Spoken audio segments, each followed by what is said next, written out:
I'm happy to invite Sevinci Bayrak and Oral Göktaş from Studio Soul for their presentation. They founded their architecture office in Istanbul 10 years later than Genie, in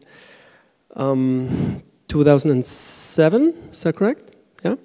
And I first heard of them when they won the PS1 competition in New York. And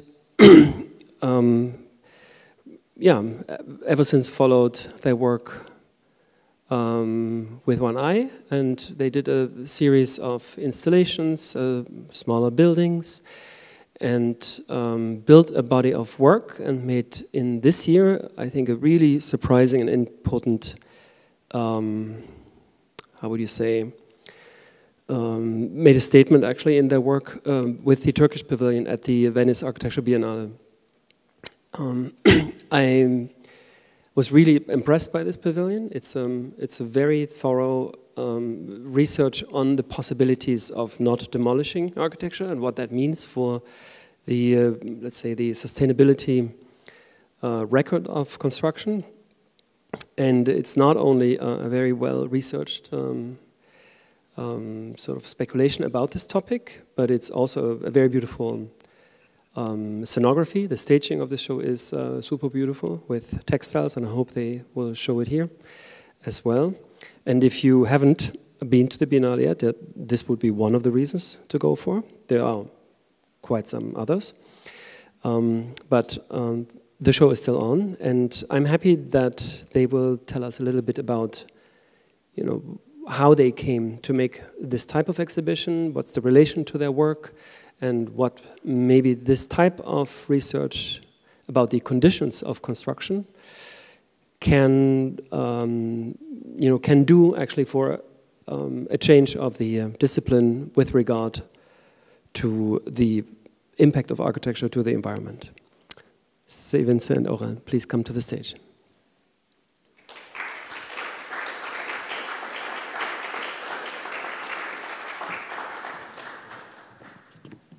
I think you can actually use two, if you like. Take them turns.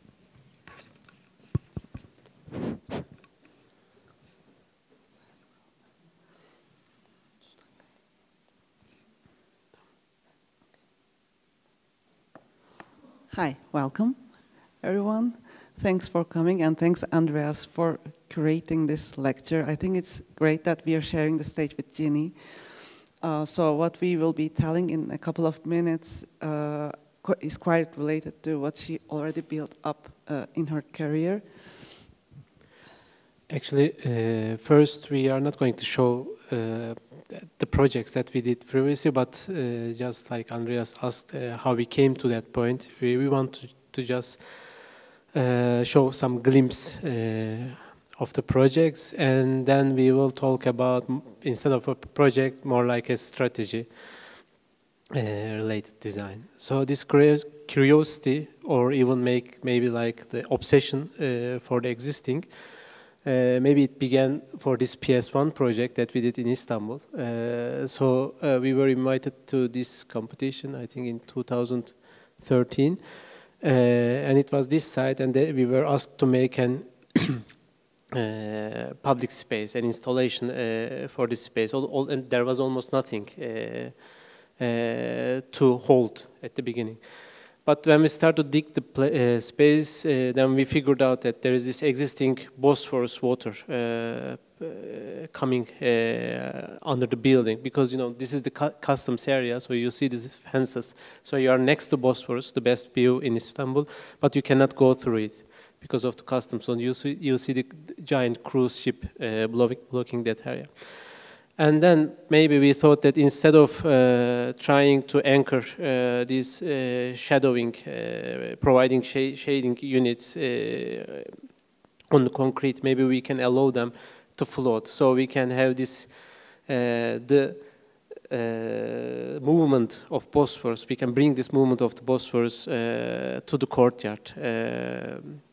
So we can have a relationship with this existing water. So, of course, at that time we didn't know that about this obsession, but through the projects and each project, when we go back and check what we are doing, trying to make an archaeological digging about the project, and we understood that in each project we have this same reflex, trying to understand what is existing, even it's ugly or like abandoned or old, etc. So we try to make a relation, keep a relationship with the existing situation regarding of the scale of the project. So, for example, this is a post-earthquake a public gathering area which is made out of containers, because we most of the time after the earthquake we use the containers, but they are just leftover and leftover and leftover. So we tried how can we transform these things, and also it can end up with a floating and folding emergency unit. So I'm not going to tell about the story behind this project, but I'm trying to explain this existing material or objects are somehow transformed into one or other project. And it's not only the existing structure or existing build, also the existing inhabitants. So this time it was, for example, chicken. So we spent like months to understand the habits of the chicken and try to make try to design something coming from this existing information. But today what we are going to talk about is that this exhibition project in Venice, and the idea behind this project actually was triggered by repurposing this not abandoned, but also repurposed swimming pool. This swimming pool was like part of a campus which was occupied by the mayors of Istanbul, districtal mayors of Istanbul, and it was like a private swimming pool. And after the elections, the new mayor wanted to transform into a public space and asked us to demolish the building and make something like a public hall. But instead of demolishing this building in the middle of a forest, maybe we thought that we can transform this space into a public hall. And then at that time we named this, not named, but maybe Sevinci wrote a text for this project, and the first carrier back theory was kind of revealed after this project. Yeah, I just needed to write something to post this on Instagram, and then we were just looking at the pictures. You know that Instagram algorithm, it's not really shiny, nice pictures that it would show. So we were thinking it really needs a good, strong text. We usually do that, I mean, in the projects, but then I kept reading that the existing text of Ursula Le Guin about the carrier back theory of fiction, which is about leaving behind the heroic stories rather than the heroic stories, focusing on the daily life collaboration, and we can still make something out of it. So I was thinking about this building, which is, let's show again, like we could say with these ugly yellow things and etc. But still, there is something, a very strong story behind it, because this was part of a public campus, which was privatized by the bureaucrats of Istanbul in the last 3 decades of the city's history.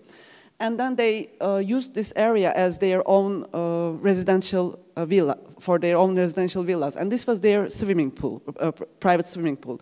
And when the mayor changed in 2019, after 25 years, he decided to give this back to the public. And then they turned the whole campus into a public area, but they didn't know what to do with the swimming pool. And then they were asking us, what shall we do with it?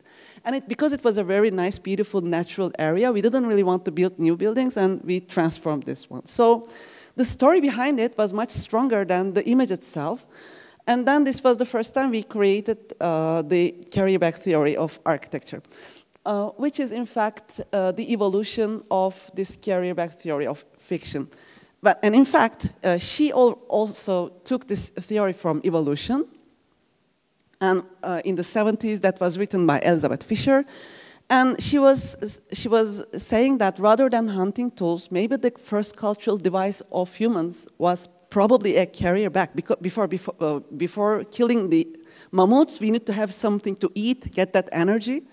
So then, but on the walls of the caves, we see the weapon-holding man pictured because it's a more stronger story rather than people carrying with like these bags. So this was the oldest bag found in Israel in 2019, because this also archaeology also helped to bring up this whole story until this oldest bag found, which is dated 10,000 years. And then we made up this theory, the carryback theory of architecture, and then we asked, maybe rather than heroic buildings or heroic architects that took the last, let's say, century, why not focus on more ordinary stories? And we use this as a metaphor to study the stories of unsuccessful stories of abandoned buildings, as in the pool.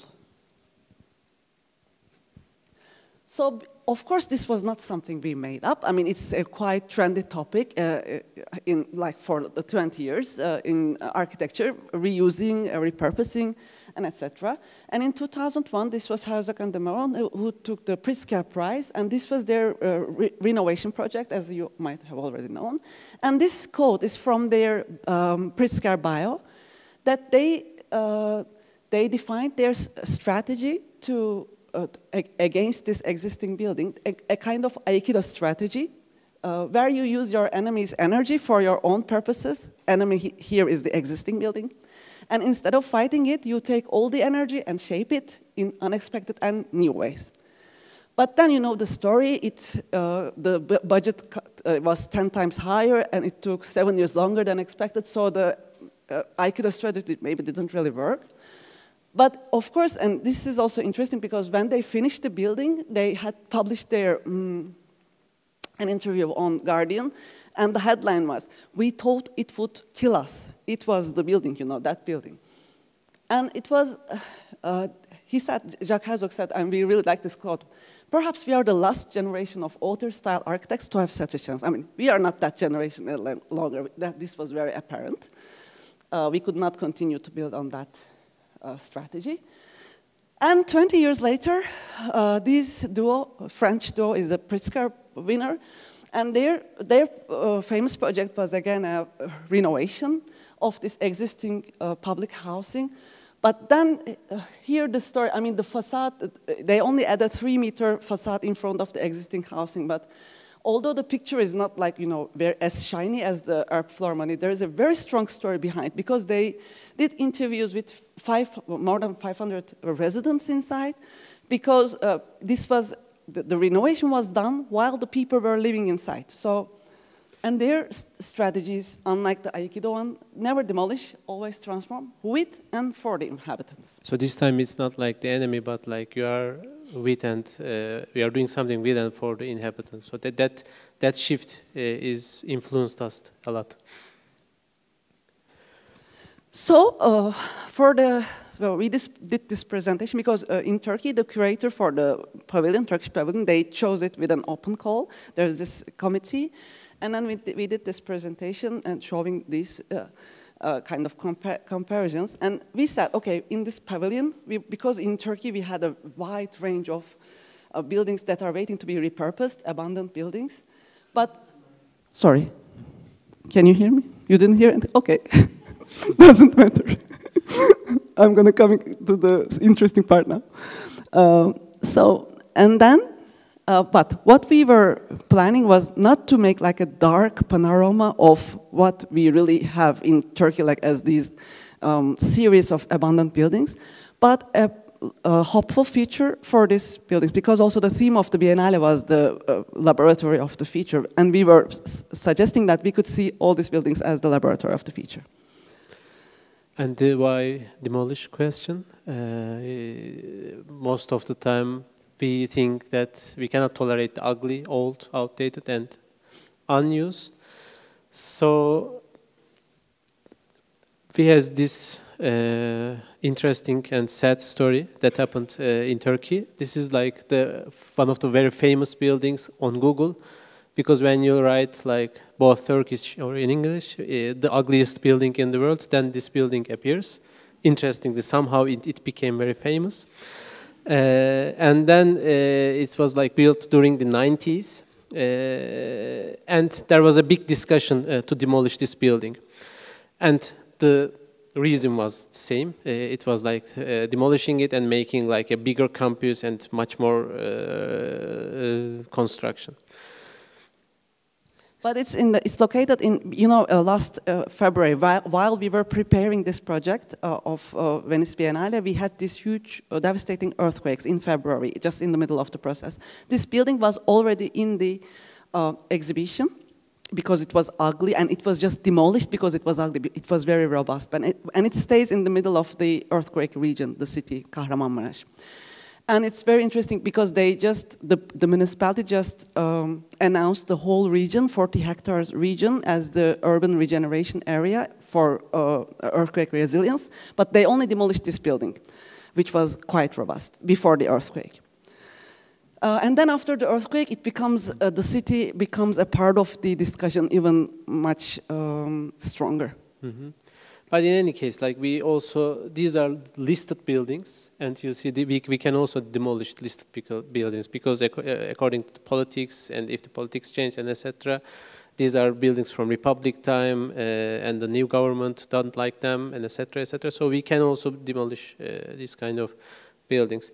So behind this, we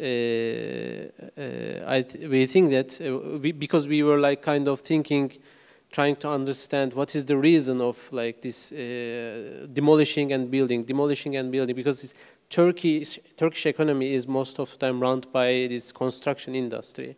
So that's why we have to build.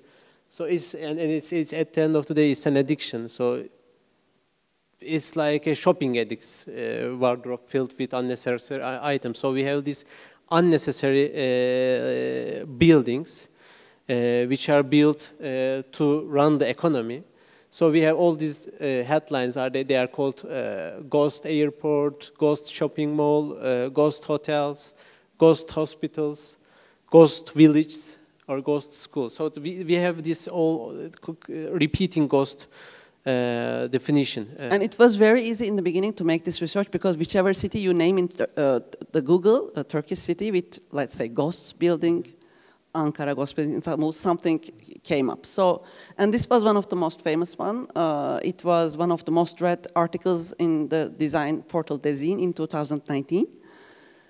So we were like in Dezin with ghost buildings, not like new shiny buildings. That was also inspiring for us. And this is like the graphics showing unsold houses in Turkey, so it's going up, up, up. And also this was very common global problem, not only in Turkey, in the US, in China, in UK.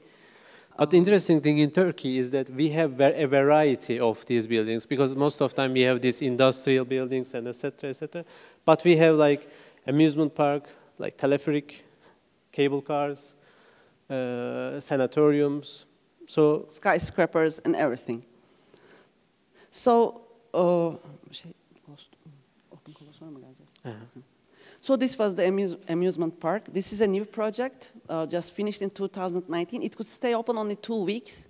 It was in the capital of Turkey, in Ankara, because the whole area was a muddy area, which was previously, when the Republic was first founded, considered as a forest because it's a muddy area. So they built up the forest, and then they cut the trees and built. For this project, they cut the trees, they built the amusement park, but they're now kind of sinking on the soil, so they had to close it after 2 weeks. So $800 million is sinking right now. And this is huge. You can't imagine. There are some videos in the Biennale. Everyone is kind of shocked. So, by the way, all these white slides are the pieces of the manifesto we wrote for this exhibition, and the book also. It's also the same. It has the same name, the Carryback Theory of Architecture, and ghosts we call them. All these buildings. And then we made an open call after we won the competition, because the idea was like we didn't want a photographer to go and have nice pictures, videos, and etc. Because also this was kind of like a conflict with the idea. We always wanted to use the existing material, so we made an open call, and there were already lots of people putting these buildings on Instagram or YouTube.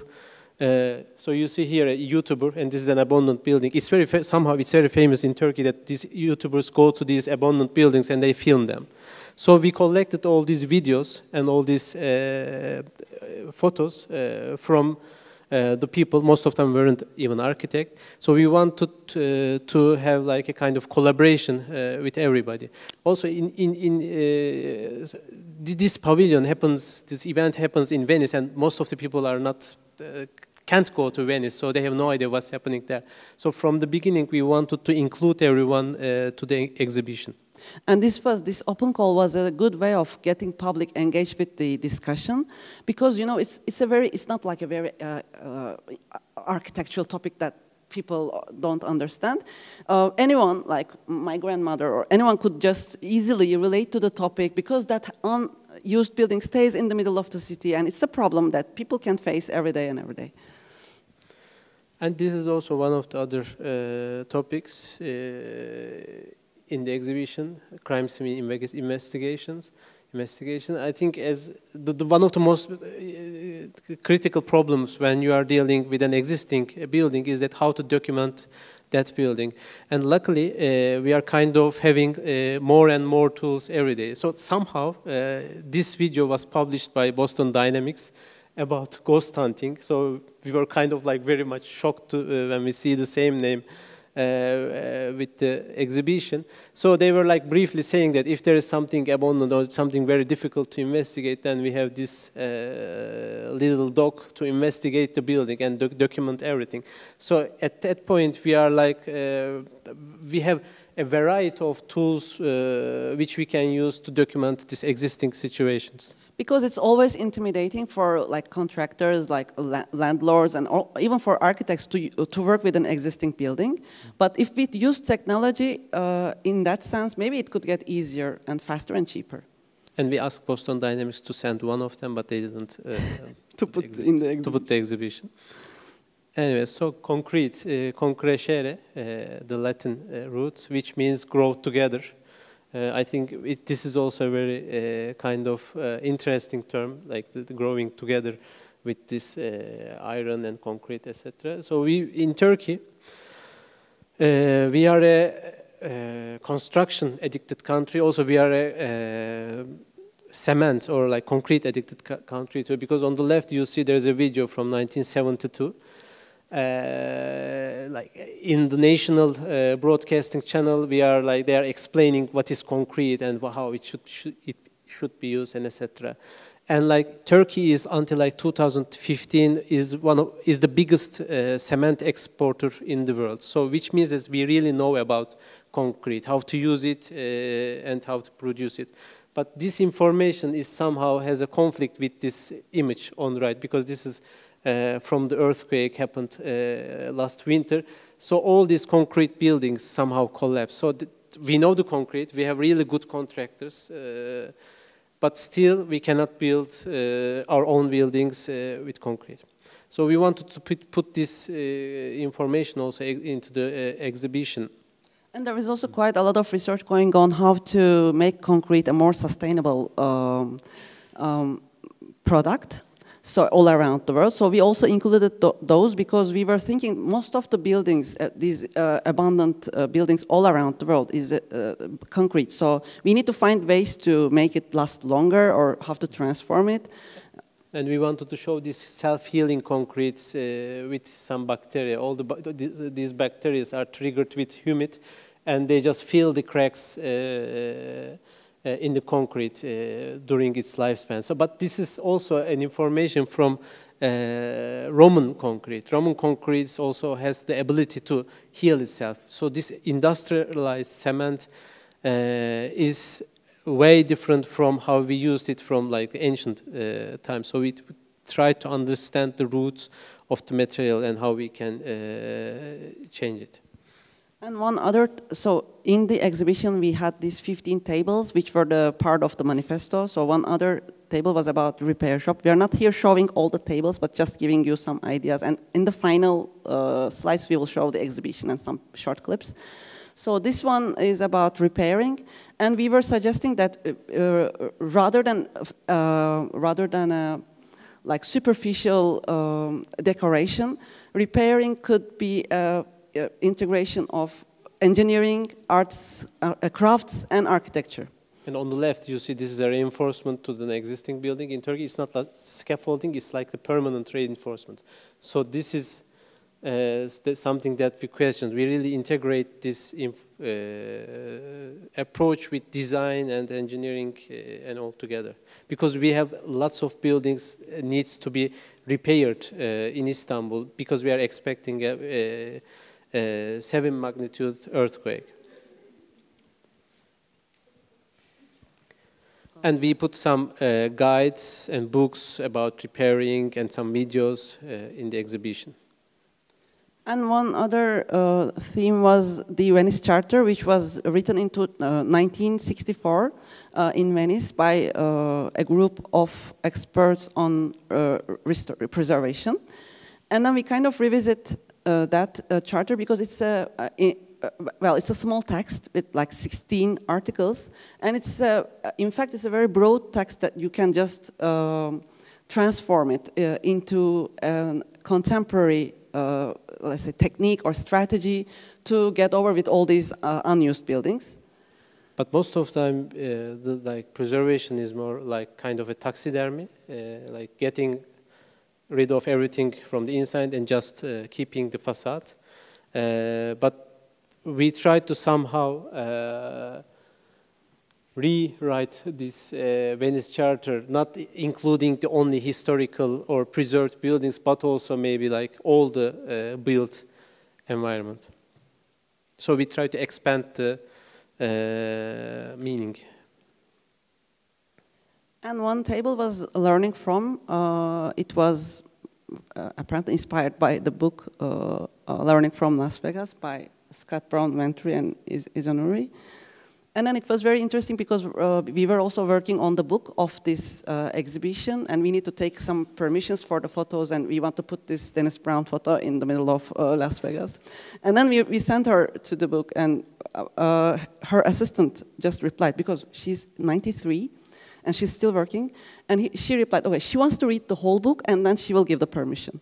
And then she read the whole book, she sent us the notes, and she said her theory about learning from pop was also very related to our carry-back theory of architecture, because she also mentioned this tools, bag of tools. And this was like a very happy moment for us to hear from her about our manifesto and theory.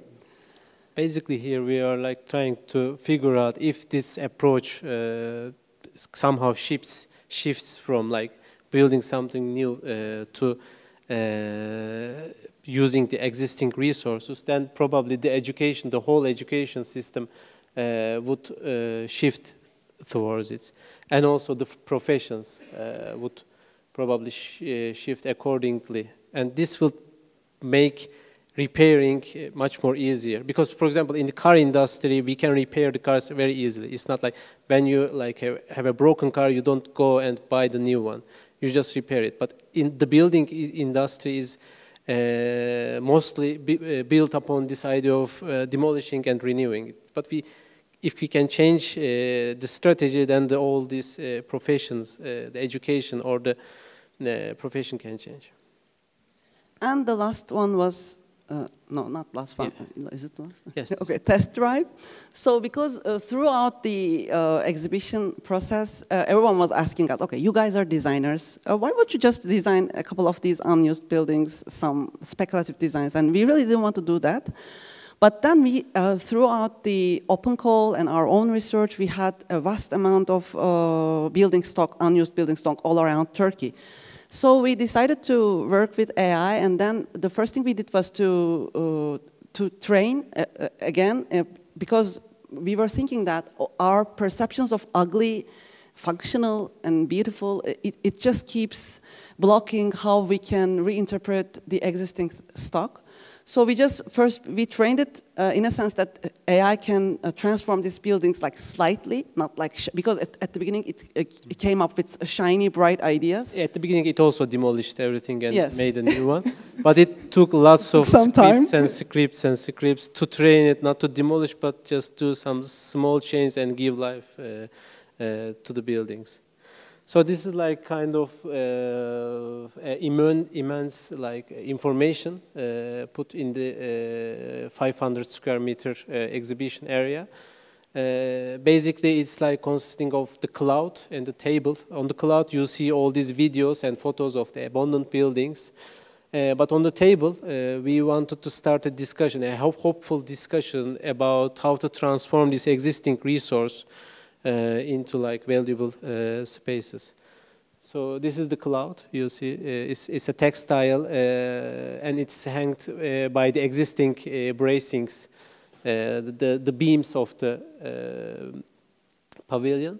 So we wanted to make it also kind of site-specific, use the existing structure to hang all these textiles. And they were like kind of transparent, so all the light and videos pass through it and make kind of a vibrant ghost area. Yes, spooky space. And on the tables, there are these informations, the books, articles, models, strategies and like proposals of how to get this carry-back theory of architecture realized. And it was just 15 tables, and each table was, we showed some of them here, some topics here. Each topic was to discuss how this issue could be like enriched in the future. Okay, thank you. Yes, the show is on until 26th of November, so you can go and see. Thank you.